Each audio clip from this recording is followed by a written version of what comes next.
আমাদের মতো আপনাদেরও খাবার কিছু নেই তো সকালবেলা? কিছুই জোগাড় করতে হবে না, এই রেসিপিটা দেখে নিন। পেঁয়াজ, লঙ্কা, আলু এগুলো তো সবার বাড়িতেই থাকে। প্রথমে আলু সেদ্ধ করে নিয়ে তার মধ্যে পেঁয়াজ কুচি, লঙ্কা কুচি দিয়ে একে একে মশলাগুলো দিন। ছোট চামচের 1 চামচ জিরের গুঁড়ো, 1 চামচ গোলমরিচ গুঁড়ো, হাফ চামচ লঙ্কার গুঁড়ো, হাফ চামচ চাট মশলা আর পরিমাণ মতো লবণ দিয়ে ভালো করে আলুটাকে মাখাতে হবে। এদিকে 2টো ডিম ফাটিয়ে তার মধ্যে অল্প একটু লবণ দিয়ে ডিমটাও ফাটিয়ে রাখতে হবে। পুরটা মাখানো কমপ্লিট হয়ে গেলে একটা পাউরুটির পিস নিয়ে অল্প একটু বেলে নিতে হবে।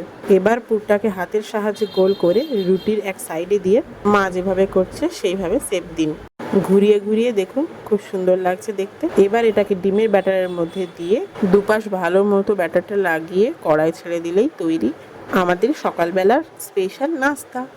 এবার তুলে নিয়ে সস দিয়ে আরামে বাড়িতে বসে খান এবং এনজয় করুন। আর অবশ্যই বাড়িতে বানিয়ে জানাবেন কেমন হলো খেতে।